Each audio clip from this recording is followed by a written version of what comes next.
Welcome to our channel SG notes friends आमे हम previous class रे आधुनिक जुग संपर्क रे पढ़ी आज आम भारतर स्वाधीनता संग्राम संपर्क रे इम्पोर्टेंट पॉइंट्स गुड़ी को आम आज डिस्कस करवा। भारतर स्वाधीनता संग्राम बा आंदोलन एक गुरुत्वपूर्ण ऐतिहासिक घटना अटे। भारतर स्वाधीनता संग्राम पाई अनेक स्वाधीनता संग्रामी निजर जीवन मध्य देइचंती, अनेक संग्राम करिसेंती, फल बहुत कष्ट रे आमे आम स्वाधीनता हासिल करचंती। 16 शताब्दी रे इंग्रेज माने प्रथमे भारत को आसी वाणिज्य व्यवसाय आरंभ करथिले और कालक्रमे भारतर शासन हाथ को नैथिले हला।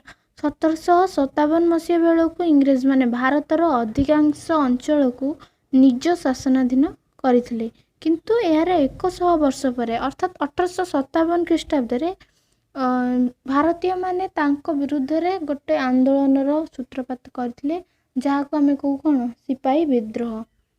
ए भारतर यह थिला प्रथम स्वाधीनता मुक्ति संग्राम हैला। तापरे ए विद्रोह सर्वप्रथमे मंगल पांडे नेतृत्व रे बारकपुर सैन्य छाउनी रु आरंभ होइथिला, किंतु एथिरे भारतर विभिन्न वर्गर लोक माने सामिल होइथिले, किंतु तार नाम थिला सिपाही विद्रोह। एथिरे विप्लवी माने इंग्रेज सामरिक कर्मचारी माननकु हत्या करी सेना छाउनी रु प्रचुर गोला बारूद लुंठन करनेइथिले हैला और दिल्ली अधिकार करी तत्कालीन मोगल बहादुर शाह जाफर को भारतर सम्राट बोली घोषणा करिथिले। मात्र इंग्रेज सरकार यही प्रथम मुक्ति संग्राम को दृढ़ हस्तरे दमन करथिले। तापरे 1857 रु 1885 ख्रीष्टाब्द पर्यंत प्राय जो 30 वर्ष मध्य ब्रिटिश शासन सुख्याति सीमा स्पर्श करथिला। तेबे से माने किछि भल काम करथिले। एई समय भारतर स्वाधीनता संग्राम धीरे धीरे धीमी जाइथिला हैला, किंतु एही सब समय रे आलन ऑक्टेवियन ह्यूम नामक जने उदारचित और दूरदृष्टा व्यक्ति जे उच्च पदस्थ इंग्रेज राजकर्मचारी भारतीय माननकु कोन ए स्वाधीनता प्राप्ति दिगरे साहाय्य करथिले। आ 1885 ख्रीष्टाब्द रे कोन करथिले ना से आमको भारतीय जातीय कांग्रेस गठन करिवारे साहाय्य करथिले। एई भारतीय जातीय कांग्रेस 1885 ख्रीष्टाब्द डिसेम्बर मासरे बॉम्बे ठारे आर प्रथम अधिवेशन बसितला। आ उमेश चंद्र बनर्जी ए प्रथम अधिवेशन रो सभापति होइथिले। तापरे हमरे जेतरा भारतीय स्वाधीनता संग्राम सेटा विभिन्न पर्याय देकी गति करथिला, जार प्रथम पर्याय 1857 रु 1885 मसीहा पर्यंत थिला। एही पर्याय रे आमे कोन भारतीय माने कोन करथिले ना 1857 ख्रीष्टाब्द रे संगठित होइतिबा विद्रोह को इंग्रेज माने सिपाही विद्रोह आख्या देइथिले मध्य भारतर ऐतिहासिक माने यहा को भारतर प्रथम स्वाधीनता संग्राम बोली जुक्ति दर्शाइथिले। आ इंग्रेज माने एही संग्राम को दृढ़ हस्तर दमन करने थिबारु तापरे इंग्रेज मानक विरुद्ध रे संग्राम धीरे धीरे कमी जाइतिला बा धीमी जाइतिला, किंतु ए निसंदेह कह जाय पारे जे भारतीय मानकर ए प्रथम स्वाधीनता संग्राम ही भारत रे इंग्रेज शासन रो मृत्यु घंटी बजैतिला।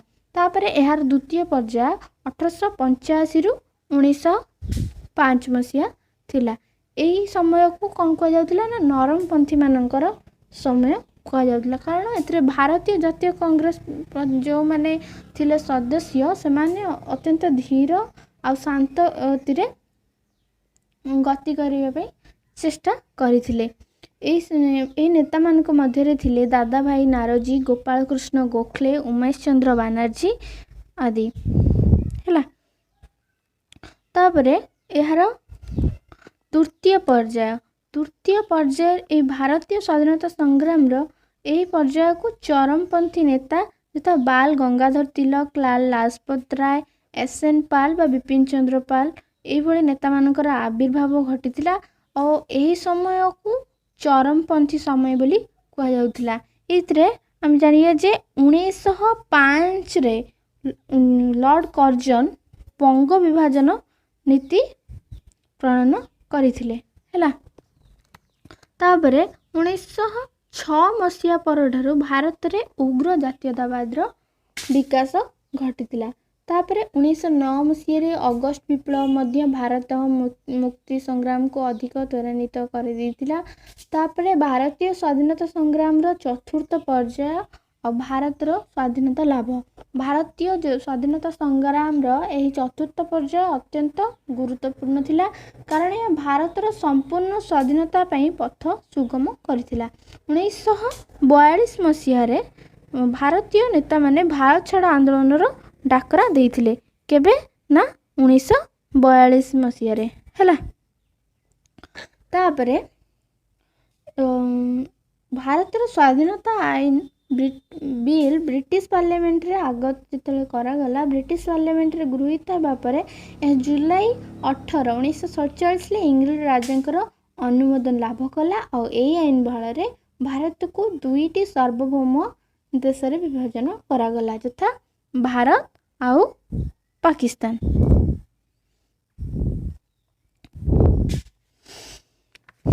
ତାପରେ ସ୍ୱତନ୍ତ୍ର ଓଡ଼ିଶା ପ୍ରଦେଶ ଗଠନ ବା ଉତ୍କଳ ପ୍ରଦେଶ ଗଠନ ବିଷୟରେ ଆମେ ଡିସ୍କସ୍ କରିବା।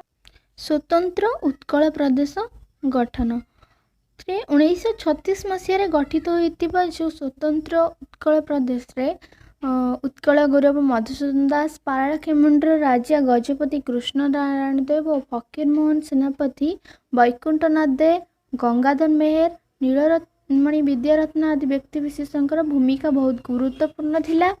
ଆଉ ରାଜା ମୁକୁନ୍ଦ ଦେବ ଓଡ଼ିଶାର ଶେଷ ସ୍ୱାଧୀନ ରାଜା ଥିଲେ। କିଏ ନା ରାଜା ମୁକୁନ୍ଦ ଦେବ। ଆଉ ତାଙ୍କର ମୃତ୍ୟୁ ପରେ ଓଡ଼ିଶା ତାର ସ୍ୱାଧୀନତା ହରାଇଥିଲା। ତାପରେ 1866 ମସିହାରେ ଓଡ଼ିଶାରେ 9 ଅଙ୍କ ଦୁର୍ଭିକ୍ଷ ଘଟିଥିଲା। ତାପରେ 1902 ମସିହାରେ ନୀଳମଣି ବିଦ୍ୟାରତ୍ନଙ୍କ ଉଦ୍ୟମ କ୍ରମେ ରମ୍ଭା ନାମକ ସ୍ଥାନରେ ପ୍ରଥମ ଗଞ୍ଜାମ ଓଡ଼ିଆ ସମ୍ମିଳନୀ ଆରମ୍ଭ କରାଯାଇଥିଲା।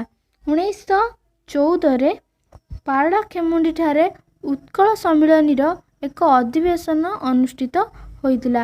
ପ୍ରାଦେଶିକ ସୀମା ନିର୍ଦ୍ଧାରଣ ଉଦ୍ଦେଶ୍ୟରେ ଜନମତ ସଂଗ୍ରହ କରିବା ପାଇଁ କେନ୍ଦ୍ର ସରକାର CL ଫିଲିପ ଆଉ AC ଡଫ୍ଙ୍କୁ ନିଯୁକ୍ତ କରିଥିଲେ, ଯିଏକି 1924 ମସିହାରେ ଏହି ଫିଲିପ ଡଫ୍ କମିଟି ଗଠନ କରାଯାଇଥିଲା। ଆଉ ଏହି କମିଟି 1924 ଡିସେମ୍ବର 26 ତାରିଖରେ ସେମାନଙ୍କର ତଦନ୍ତ ରିପୋର୍ଟ ଦାଖଲ କରିଥିଲେ। ତାପରେ ଅଟଲି ସବ୍ କମିଟି 1928 ମସିହାରେ ସାଇମନ କମିଶନ ଭାରତକୁ ଆସିଥିଲେ। କେବେ ନା 1928 ମସିହାରେ। ତାପରେ ମେଜର CR ଅଟଲି ଏହି ସବ୍ କମିଟିର ଅଧ୍ୟକ୍ଷ ଥିଲେ। ତାପରେ ସୀମା ନିର୍ଦ୍ଧାରଣ କମିଟି ବା ଓଡିନାଲ କମିଟି। ପାରଳାଖେମୁଣ୍ଡିର ରାଜା ଶ୍ରୀ କୃଷ୍ଣଚନ୍ଦ୍ର ଗଜପତି ନାରାୟଣ ଦେବ ଓଡ଼ିଶା ପ୍ରଦେଶ ଗଠନ ପାଇଁ ଉଦ୍ୟମ କରିଥିଲେ।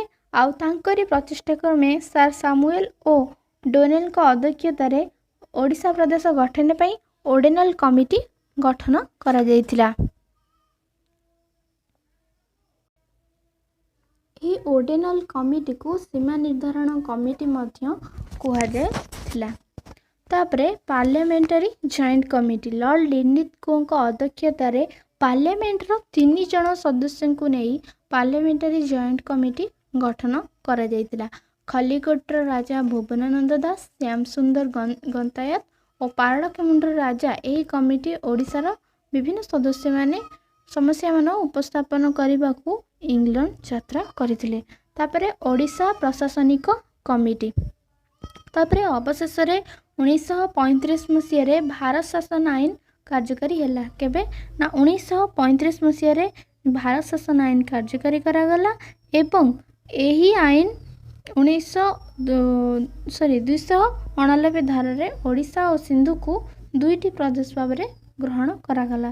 ତାପରେ 1936 ମସିହା ଏପ୍ରିଲ 1 ତାରିଖ ଦିନ ସ୍ୱତନ୍ତ୍ର ଉତ୍କଳ ପ୍ରଦେଶ ପ୍ରତିଷ୍ଠା ଲାଭ କରିଥିଲା।